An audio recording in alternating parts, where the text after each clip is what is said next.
Hello, and welcome to At Home with Lucas. So we're going to be talking about Starbucks' Nespresso Capsules. Yes, people, I got my hands on a bunch of these, so you're going to be seeing these videos coming out weekly.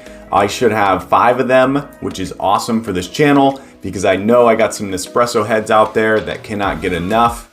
That's what's up. But anyways, in this video, we're going to be talking about their Blonde edition. Yes, so this is Starbucks didn't have a Blonde Espresso forever, and they just recently made a Blonde Espresso, and now they have them in the capsule form. So I don't really know how well these are going to be. I did taste their espresso in their store years ago when they first came out with it, and I wasn't impressed at all. It was kind of watery and just didn't have that punch of espresso. But anyways, in this video, we're going to be doing a hands-on with the box. We're going to take a look at the capsules. Then we're going to throw it to the Breville to do a pour test. Then we're going to throw it to the Breville to do an espresso. Then we're going to throw it to the Breville to. Then we're going to throw it to the Breville to get the pour test. And then we're going to do my favorite part of the entire shebang. That is the sip test. Yes, I absolutely love tasting new coffee. And in this one, there may be a problem. Yes. So definitely watch, because there is a problem. Nope, there might be a problem. You gotta watch and see. All right, so let's go ahead and jump into it. All right, let's get a hands-on with this bad boy. So this is the first rectangle device.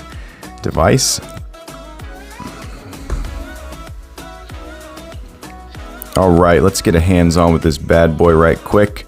So you got the Starbucks logo right there. You got the 1.6 ounces of actual ground coffee in here. So you're not getting a lot for the price that you're paying. You're paying anywhere from $8 to $10 for one of these things, unless you buy it in bulk online like I did. So you got 10 capsules right there. You got the Blonde Roast. Now this is interesting, it's intensity level 6.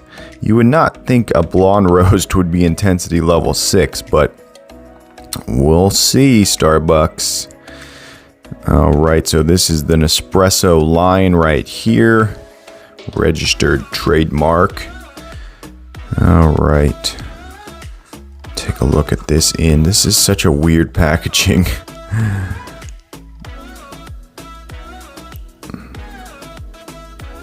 Oh, I see. That lines up with this, and that lines up with that. So that's really cool. You got the production date here. Hold on. I'm getting very confused. So this was made.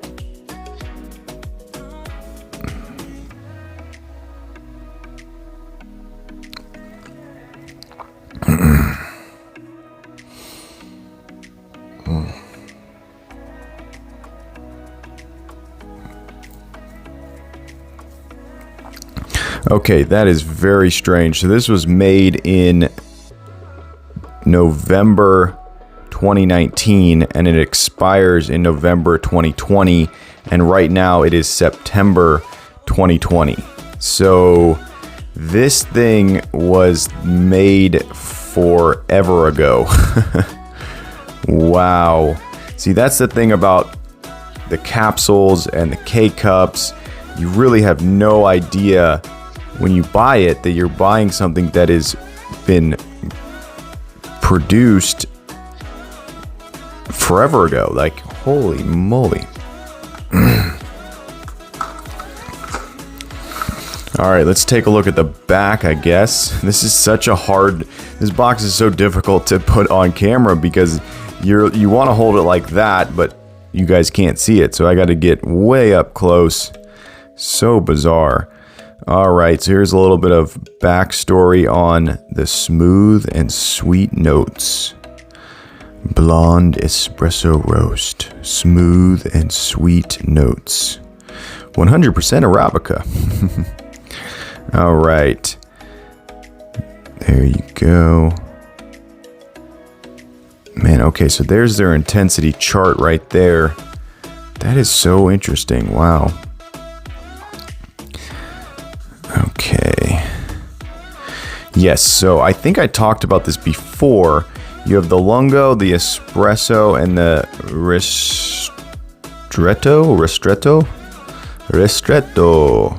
I think I'm saying that right. So basically, when you buy these things, they're going to tell you how much water to put into each. They're going to tell you how much water to run through your espresso machine. So you got the lungo, which is basically the largest amount of water. Then the espresso, which is the smallest, and then the ristretto, which is the baby. So this one you're gonna be like taking shots, I would imagine. This one you're gonna be sipping it and enjoying it a little bit more, and then this one is gonna be more like a cup of coffee almost. So, oh, I'm guessing they're saying this is a lungo. Okay, now I see it. Duh. Those two are different colors, so this is not lungo. Okay, cool. So my machine, when I brew it up, I'll show you, it has 2 settings on it, and I have one of them obviously set for lungo. Okay, so we look there. Man, this box is insane. Bear with me, people. That's not in English. That's in English. Barcode. Okay, here we go. All right, so you got the 10 capsules, 100% Arabica. Yeah.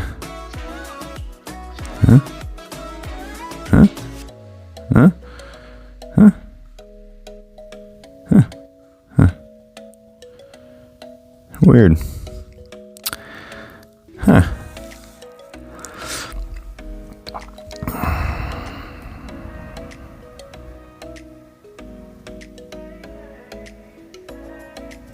So that's interesting. Once again, you have Nespresso, which is distributed. Okay, so it's being distributed by Nespresso. So that means that Starbucks sends them their information or their stuff, and then Nespresso distributes it. I don't know.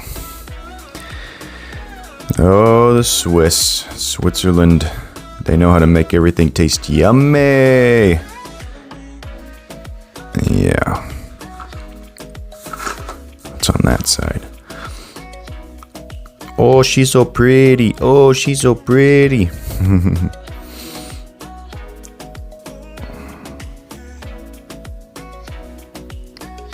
That should be my thumbnail right there. Just my hands holding this. No, I would never do that. All right, so let's go ahead and crack this bad boy open and take a look at the capsules. So I always try to do this the exact way that they want you to. So it looks like it's a push down here, and then it's a pull forward. All right. Oh, I like that. Very nice. That was so simple. It's never that easy, as you guys probably know from watching my channel. Ah, it's raining capsules. Ooh, that is very cool. Look at that. Starbucks Blond Espresso Roast. I like this touch right here. They did not have to do that, but they did. Oh no, they're dented. Boo. That means this was not handled with care. All right, so you got the Starbucks on there. Okay, so they went very minimal. I didn't even realize that. Pete's has the intensity level and everything on there. This guy is just like, nah, bro. We're going simple. We're going minimal. Huh, so that one's dented. Let's see how many other ones are dented. Okay, that one's dented also. Yeah, I remember when I was buying the actual Nespresso capsules, I totally forgot about this, but they come in something very similar to this, and when you shake it like that, they actually would clang against each other and dent them. So I'm pretty sure that this being the same type of packaging is what's happening. Yeah, there you go. I actually had one where it was so dented, I had to like squish it back just to get it to fit into the machine. So yeah, like that. That is so annoying. Like, I'm definitely going to be complaining to Amazon about this because this should not happen. And Starbucks, just switch this up. Put it in a little box like Pete's does, where each one is individually protected from banging and clanging. Like I'll show you guys right now. You load this back up. I don't even think I'll be able to get it. Yeah, I'm not gonna be able to get it. But anyways, so we're gonna take these little dented capsules and we're gonna throw them into the Breville and we're gonna see how they brew up.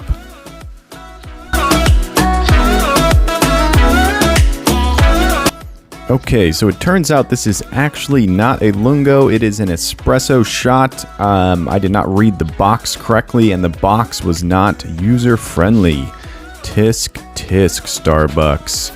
Not cool. I actually blame Nespresso because they're the ones who set up the look of the box, the shape and everything, and Starbucks basically just said, here's our ground coffee, make us some capsules and let's go into business together. All right, so we're throwing them into the Breville machine. We are going to push lungo, even though this is supposed to be an espresso shot. So we're getting a very thick and rich and heavy pour right here.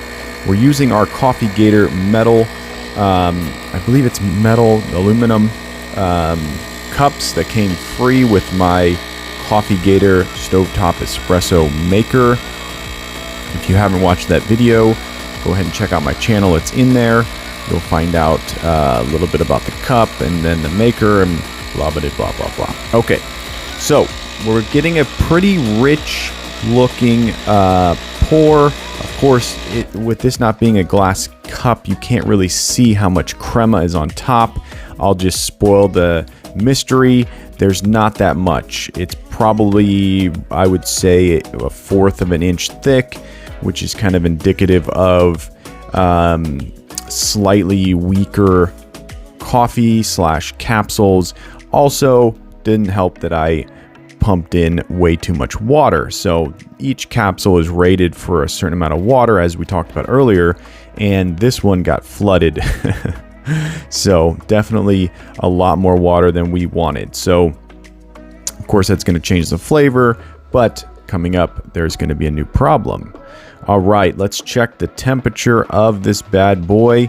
So it's looking like it's about 170, which is a pretty hot, good shot of espresso. You want it to be nice and warm. You do not want a cold cup of coffee or a cold espresso shot. All right, now it's getting close enough. We're going to go ahead and call it. So you basically want it between 135 and 145. That's going to be optimal sip test temperature. So let's get into the sip test. All right, let's get into the smell test on this bad boy. Smells like espresso.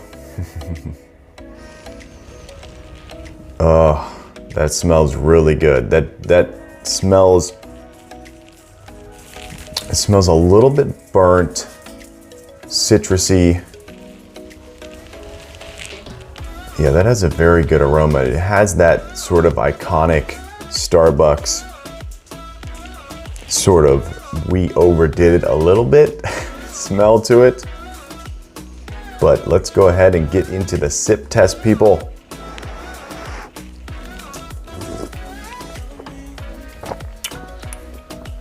Okay, all right.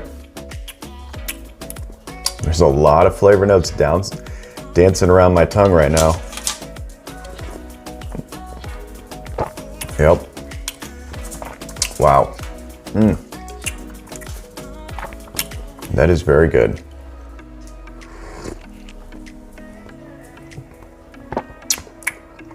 Wow.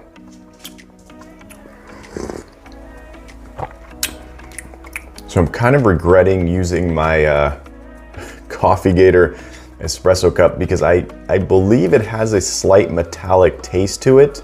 So as much as I want to only taste this espresso shot I just made, I feel like I'm being sort of bombarded by the metallic taste of this espresso shot.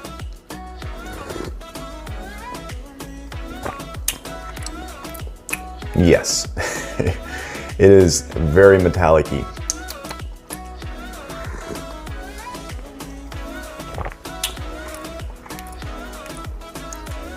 And gross.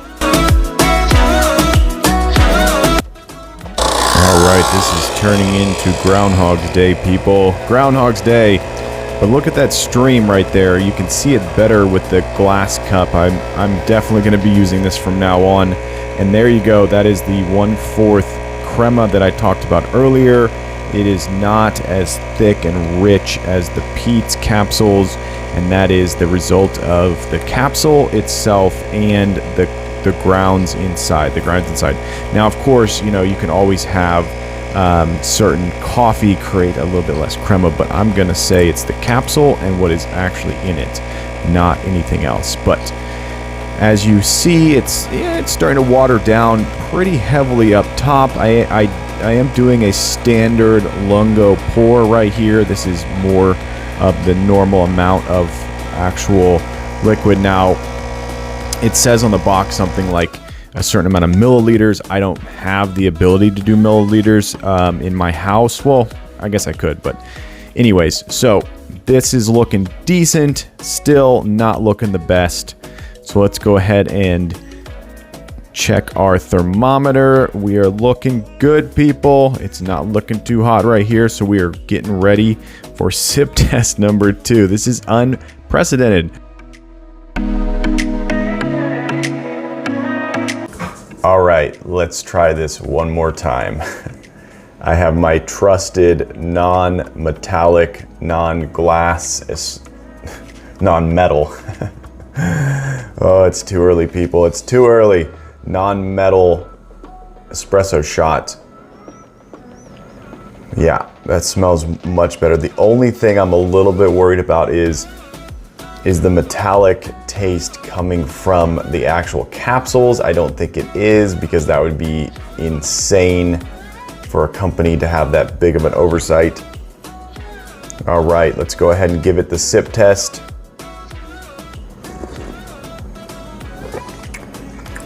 Oh, that's much better. Oh yeah. So what I'm getting right off the bat is that these capsules in the same machine as the Peet's capsules that I just did on my channel, they come a little bit, they seem to be a little bit more watery. The crema is half as much, and my machine seemed to work a little bit harder to push through the grounds. So Peet's is still the winner. It is optimal for Nespresso machines, and this right here is a little bit watery, and the taste is just not as strong. And it could be because these things were ground almost a year ago and put into that capsule a year ago. It's not a time capsule, people. It's coffee.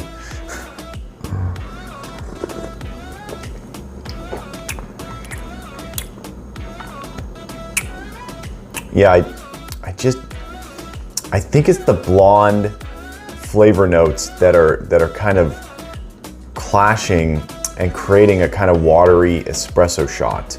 And yeah, you can say it's a lungo. It is. I put a lot of water in, but I base my life off of past experiences. My past experience with Peet's says much better. So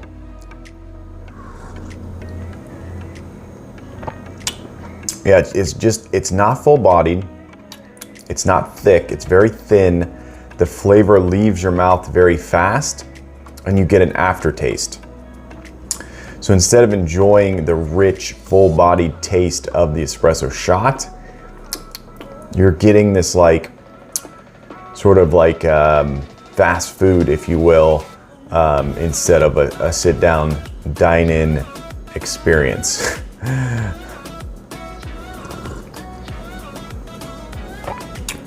but it definitely has that blonde flavor note that is very familiar, and I think tastes a lot better in actual coffee than in their espresso. And if you know anything about Starbucks, the Blond Nespresso is new. That didn't exist 5 years ago or 8 years ago. I don't know. It's not been around forever. They always did the blonde coffee, but not the espresso.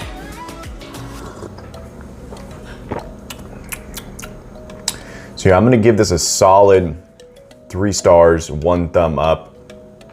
And I'm gonna say it might be enjoyable for you, but for me, it just doesn't have that hit of good espresso. It kind of has a watery taste. And it's really sad because this is Starbucks. Like, I'm not supposed to go to them and be like, oh, this is not as good. So far, Pete's, you're the winner. Nespresso, sorry. Starbucks, sorry, not as good. 3 stars, enjoyable, but not the best. All right, there you go. That's the Starbucks Blond Nespresso Capsules. Hopefully you enjoyed this video. If you did, definitely clack that like button. And if you want to join the at-home family and you want to be a part of this crew, hit that subscribe button. Every time I get a subscriber, I get a little boost inside to make more and more videos. And it's because of you guys. I'm almost to 700. What? Yes, I am almost to 700 subscribers, on my way to 1K, and it's because of you guys, my life has smiles. But as always, I thank you for watching each and every one of my videos, and I will catch you in the next one. Bye-bye.